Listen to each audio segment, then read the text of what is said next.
saya Nikmah Dwi Wulandari, saya mahasiswi program studi pendidikan guru madrasah ibtidaiyah Fakultas Ilmu Tarbiyah dan Keguruan UIN Sunan Kalijaga Yogyakarta. Baiklah, pada kesempatan kali ini saya akan membuat praktikum sederhana tentang sifat benda padat dan cair untuk memenuhi tugas mata kuliah IPA lanjut yang diampu oleh Ibu Izzatin Kamala. Nah, mari kita simak videonya bersama-sama ya. Yang pertama, saya sudah menyiapkan alat dan bahannya dalam praktikum kali ini, yaitu gelas kaca, lalu kemudian piring, lalu yang terakhir adalah mangkok. Sebagai benda padatnya, saya menggunakan sendok. Baiklah, pada percobaan yang pertama, saya akan melakukan percobaan tentang sifat-sifat benda padat. Ini saya sudah menyiapkan 3 buah sendok makan yang masing-masing nanti akan saya masukkan ke dalam wadah.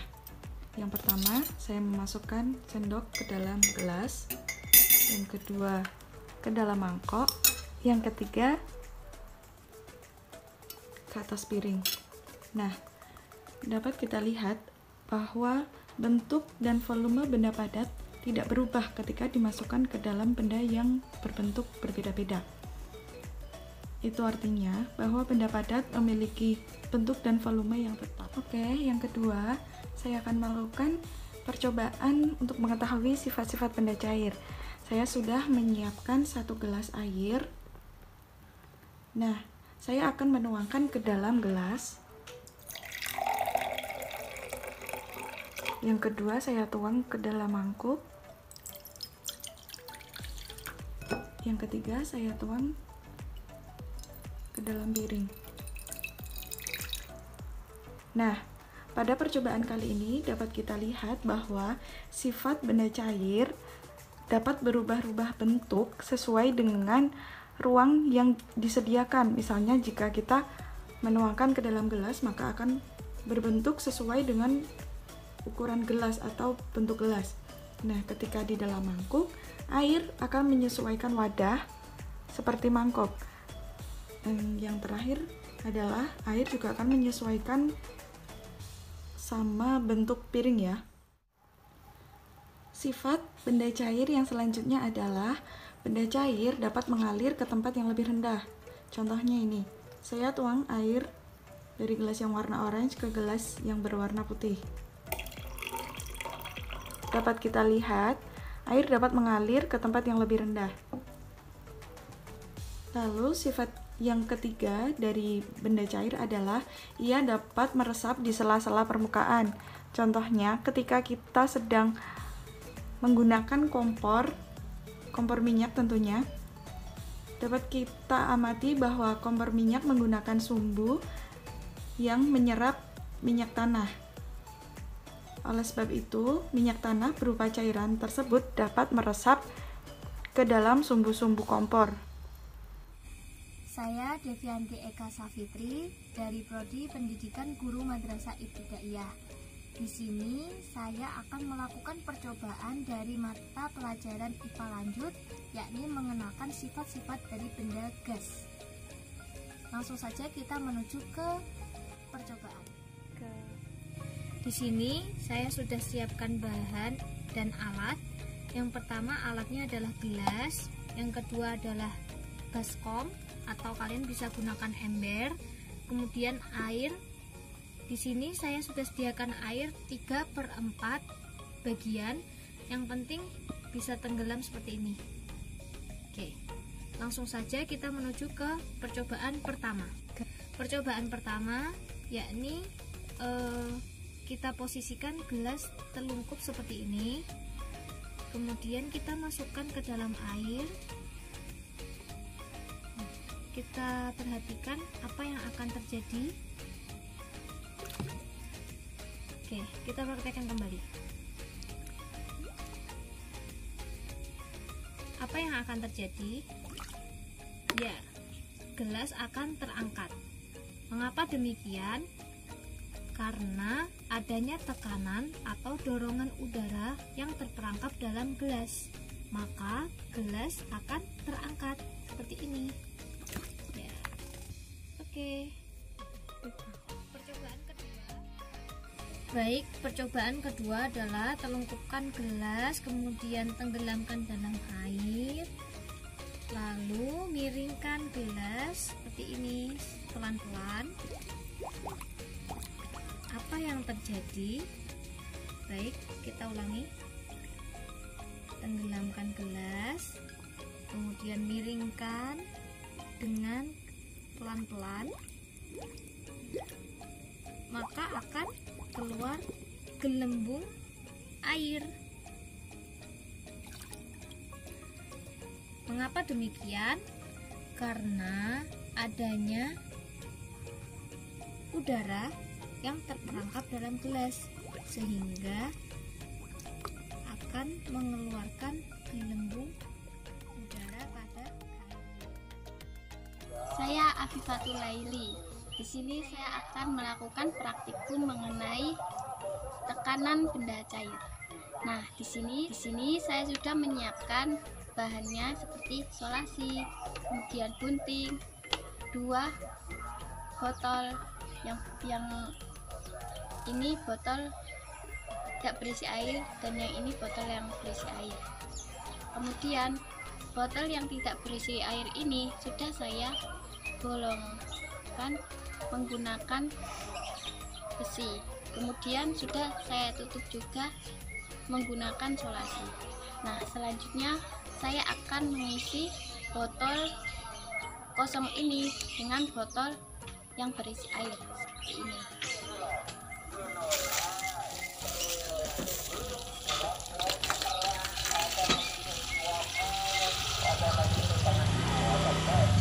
Setelah terisi, saya akan membuka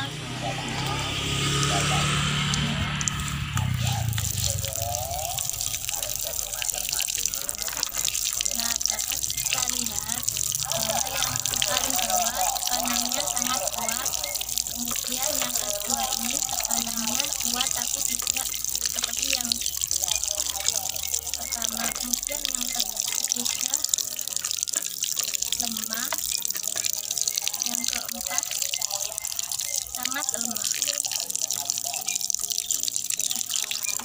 Seperti itu. Demikian praktikum yang bisa saya sampaikan. Kohesi dapat didefinisikan sebagai gaya tarik-menarik antar partikel yang sejenis, dan kohesi ini juga dipengaruhi jarak antar zat. Gaya kohesi pada zat padat lebih kuat jika dibandingkan dengan zat cair ataupun gas. Akibat dari gaya kohesi ini dapat menyebabkan dua zat tidak dapat bercampur walaupun berada dalam satu tempat. Contohnya seperti minyak, jika dicampur dengan air, ia tidak dapat bersatu. Kohesi juga dapat diartikan sebagai gaya tarik-menarik antar molekul yang sama jenisnya. Dan gaya ini dapat menyebabkan antara zat yang satu dengan zat yang lainnya tidak dapat menempel, dikarenakan molekulnya saling tolak-menolak. Selanjutnya, kita akan membahas tentang adhesi. Adhesi didefinisikan sebagai gaya tarik-menarik antar partikel yang berbeda jenisnya. Akibat adanya gaya adhesi ini akan mengakibatkan dua zat dapat dicampurkan. Contohnya, kopi yang dimasukkan ke dalam air akan bercampur menjadi satu. Adhesi juga dapat diartikan sebagai gaya tarik-menarik antar molekul yang berbeda. Dan gaya ini dapat menyebabkan zat yang satu dengan zat lainnya bercampur.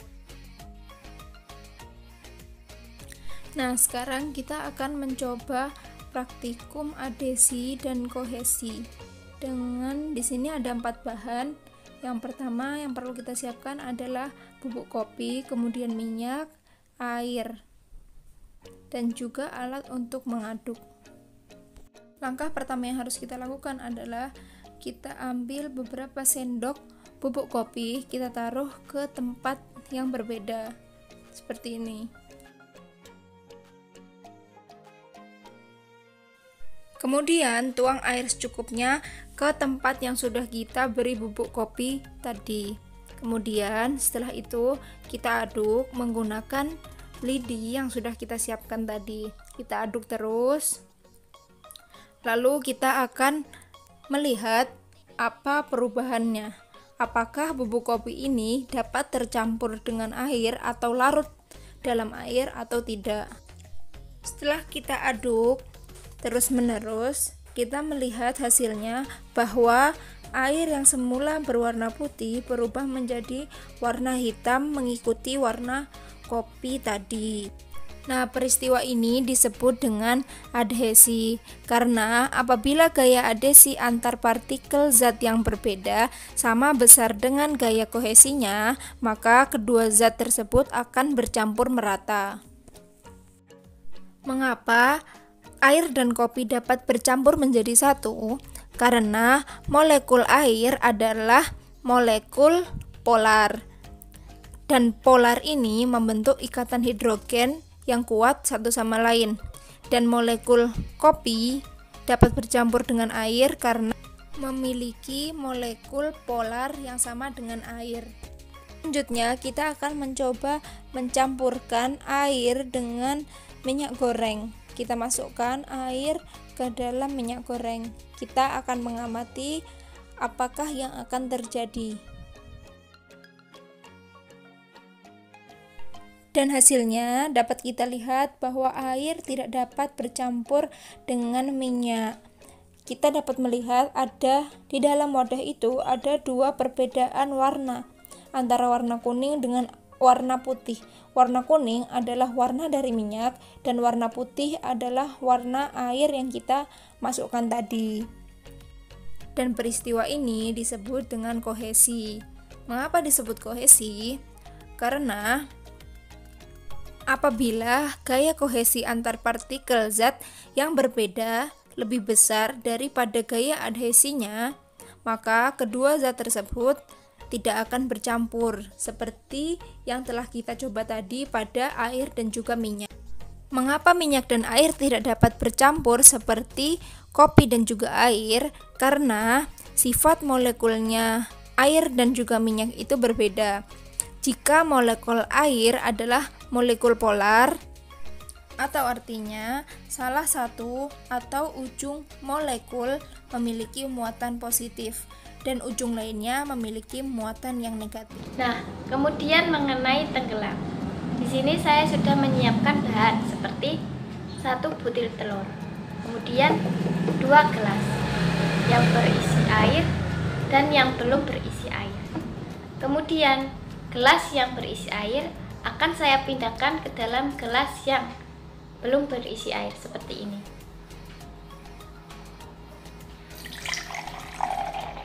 Nah,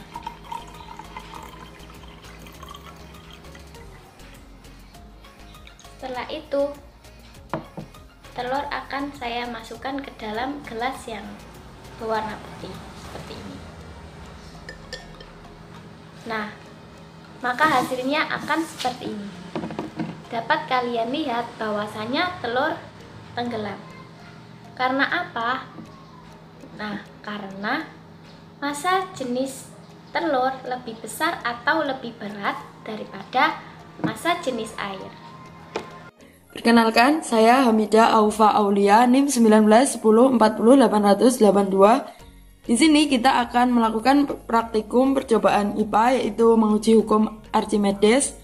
Di sini kita akan mengetahui mengapa benda bisa dikatakan tenggelam, melayang, dan mengapung. Nah, bahan-bahan yang kita perlukan adalah air dalam 3 gelas dengan volume yang sama, lalu garam untuk membedakan massa jenis masing-masing air ini. Kemudian telur. Telur ini digunakan untuk melihat apakah nanti mengapung, melayang, atau tenggelam. Nah, langsung saja kita mulai dengan memberi garam pada masing-masing gelas. Nah, di gelas pertama ini tidak kita beri garam sama sekali. Lalu gelas kedua kita beri 1 sendok garam. Dan gelas ketiga kita beri 2 sendok garam.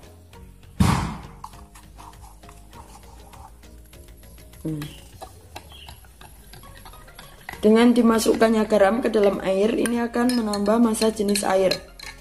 Jadi semakin banyak garam, massa jenis air pun akan semakin bertambah. Sudah kita aduk. Selanjutnya kita masukkan masing-masing telur ke dalam air. Ini air pertama tanpa garam. Selanjutnya air kedua dengan 1 sendok garam. Dan air ketiga dengan 2 sendok garam.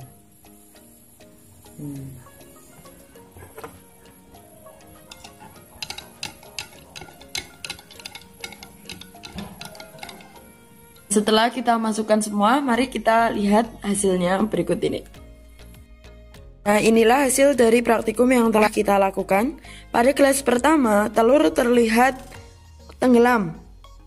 Nah, pada kelas kedua, telur melayang, dan pada kelas ketiga telur terlihat mengapung.